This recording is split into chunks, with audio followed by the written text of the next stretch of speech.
Welcome to கலாஸ் கறிவேல். இன்றைக்கி நம்ம special என்னென்னா நல்ல அருமையான ராகி பன் தோசை தான் பண்ண போகிறோம். பாருங்கள், நல்ல டேஸ்ட்டாக இருக்கும், நல்ல சாஃப்டாகவும் இருக்கும்.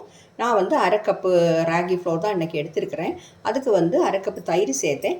தயிர் வந்து நல்ல புளிப்பான தயிராக இருந்தால் நீங்கள் வந்து அதோட கம்மியாக தயிர் சேர்த்தா போதும். ஓகே, இல்லை புளிப்பு இல்லாமல் ஃப்ரெஷ்ஷாக உள்ள தயிராக மேக்ஸிமம் எடுக்க பாருங்கள், அதுதான் நல்லாயிருக்கும். பாருங்கள், நம்ம எடுத்து பார்க்கலாம். நல்லா சாஃப்டாக இருக்கும், உள்ளே எல்லாம் பார்த்தீங்களா வெந்து நல்லா சாஃப்டாக இருக்குது. ரொம்ப ஹெல்த்தியானதும் கூட இந்த ராகி பன் தோசை. கட்டாயம் ட்ரை பண்ணி பாருங்கள். இந்த வீடியோ ஃபுல்லாக பார்த்துட்டு உங்கள் ஃபீட்பேக்கையும் தெரியுங்க. அதை எப்படி பண்ணுறதுங்கிறது பார்க்கலாம் வாங்க. அப்போ நாம் இன்றைக்கி இந்த ஹெல்த்தியான சாஃப்டான ராகி பன் தோசை பண்ணுறதுக்காக நான் வந்து அரை கப்பு ராகி ஃப்ளோர் கேழ்வரகு மாவு எடுத்துருக்கிறேன். அதுக்கு வந்து நம்ம அரை கப்பு தயிர் சேர்க்கலாம். அரை கப்பு தயிர் சேர்க்குறேன். அப்புறம் வந்து இதில் ஒரு 1/4 கப்பு ரவை, நம்ம உப்புமாக்கெல்லாம் வாங்குவோமே, பாம்பே ரவைன்னு சொல்லுவோமே, அந்த ரவை, அதையும் சேர்த்துறேன். இனி இதில் வந்து ஒரு 1/4 கப்பு தண்ணி சேர்த்துடலாம். சேர்த்துட்டோம். இது எல்லாத்தையுமா மிக்ஸ் பண்ணிடலாம். எல்லாத்தையுமா நல்லா கிளறிக்கலாம். பாருங்கள், எல்லாத்தையும் நல்லா மிக்ஸ் பண்ணிவிட்டேன். இது ஒரு 15 நிமிஷத்துக்கு நாம் மூடி வச்சிடலாம்.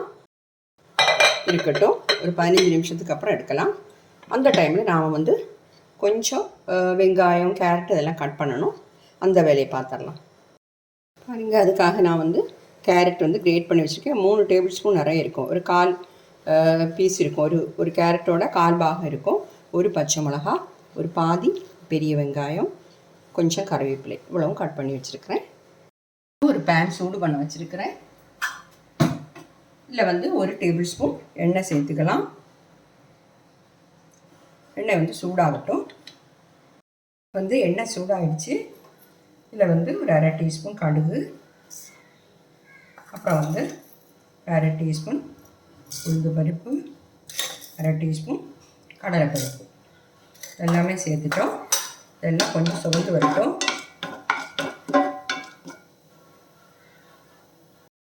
கடுகு வெடித்து பருப்பெல்லாம் சிவந்து வந்துடுச்சு. இதில் 2 பிஞ்ச், ஒரு 1/4 டீஸ்பூனோடையும் கம்மியாக பெருங்காயத்தூள் சேர்க்குறேன். அப்புறம் வந்து இதில் நாம் கட் பண்ணி வச்சுக்கக்கூடிய வெங்காயம், பச்சை மிளகாய், கேரட்டு, கருவேப்பிலை எல்லாமே சேர்த்துட்றேன். சேர்த்து ஒரு நிமிஷம் வதக்கினா போதும். வதக்காமையே நம்ம பச்சையாகவும் அதில் சேர்க்கலாம். ஆனால் வதக்கி சேர்க்கும்போது இன்னும் கொஞ்சம் டேஸ்ட்டாக இருக்கும். அதுக்காக தான் நம்ம வதக்குறோம். வெங்காயம் வந்து ரொம்ப பொடி பொடியாக கட் பண்ணி போட்டுக்கிறதுனால சீக்கிரமாக வதக்கிடும். 2 நிமிஷம் வதக்கிட்டேன். இப்போ ஃப்ளேம் ஆஃப் பண்ணி இதை இப்படி வச்சிடலாம். இப்போ நாம் இந்த ஊற வச்சு 15 நிமிஷம் ஆயிடுச்சு. இதை வந்து ஒரு மிக்ஸி ஜாரில் சேர்த்துப்போம்.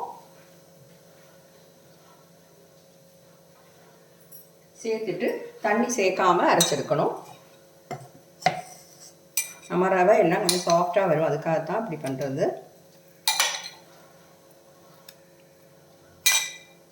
அதை அரைச்சி எடுத்துட்டேன். இந்த பவுல்லையே சேர்த்துறேன்.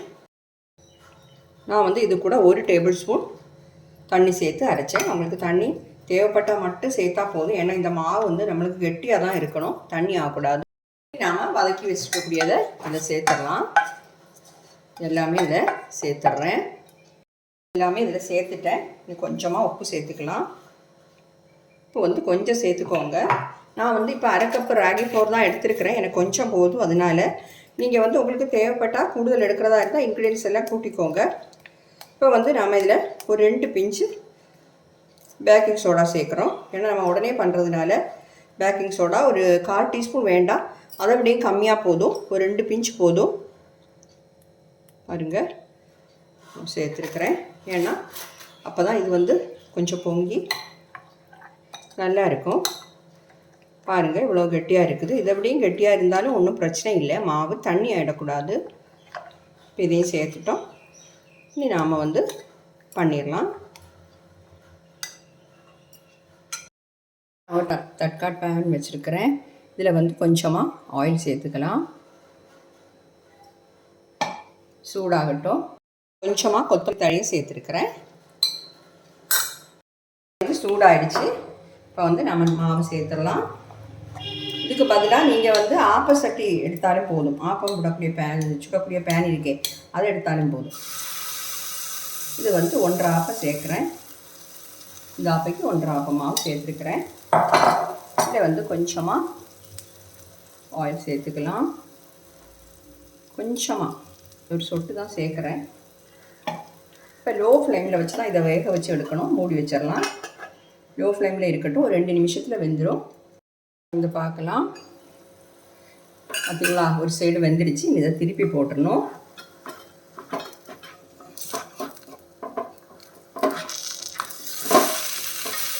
மறுபக்கம் இந்த மாதிரி வேகட்டும். லோ ஃப்ளேமில் தான் வச்சுருக்கணும். மறுபக்கம் வெந்திருக்கும். இப்போ நம்ம மாற்றிட வேண்டியதான். பாருங்கள், 2 சைடும் வெந்துடுச்சு. இன்னும் உங்களுக்கு வந்து கொஞ்சம் கூட வேகணும்னா இன்னும் ஒரு நிமிஷம் போட்டிருக்கலாம். ஒன்றும் பிரச்சனை இல்லை. ஒரு ஸ்டவ் வந்து லோ ஃப்ளேமில் வைக்கும்போது ஒரு மாதிரி சூடாக இருக்கும். அதுக்காக தான் அப்படி சொல்கிறேன். பன் தோசை 2 சைடும் வெந்துடுச்சு. பிளேட்டுக்கு மாற்றிடுறேன். இப்போ அடுத்ததையும் நாம் இந்த மாதிரியே பண்ணிடலாம்.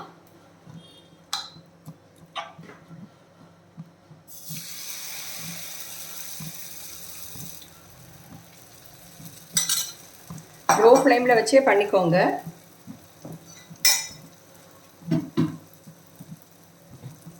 கொஞ்சமாக மேலேயும் ஆயில் சேர்த்துடலாம். மூடி வச்சு 2 நிமிஷத்துக்கு அப்புறம் வேக வச்சு எடுத்துடலாம். பார்த்தீங்களா, நம்ம ராகி பன் தோசை வந்து சூப்பராக ரெடி ஆகிடுச்சு. பாருங்கள், பன் மாதிரியே இருக்குது. உள்ளே எல்லாம் நல்லா சாஃப்டாக இருக்கும். சாப்பிட்றதுக்கு ரொம்ப அருமையாக இருக்கும். நான் வந்து தேங்காய் சட்னி தான் வச்சுருக்கிறேன். உங்களுக்கு தக்காளி சட்னி, கார சட்னி ஏது வச்சு வேணாலும் சாப்பிட்லாம். அருமையாக இருக்கும். ஓகே, கட்டாயம் நீங்கள் ட்ரை பண்ணி பாருங்கள். ஹெல்த்தியானது கூட. அப்போ என்னுடைய இந்த வீடியோ எல்லாருக்கும் பிடிச்சிருக்கும்னு நினைக்கிறேன். பிடிச்சிருந்தா என்னுடைய சேனல் தயவு பண்ணி சப்ஸ்கிரைப் பண்ணுங்கள். லைக் பண்ணோம், ஷேர் பண்ணோம், கமெண்ட் பண்ணோம் மறந்துடாதீங்க. அடுத்தது நல்ல ஒரு ரெசிபியுமா மீண்டும் சந்திக்கலாம். Okay, thank you.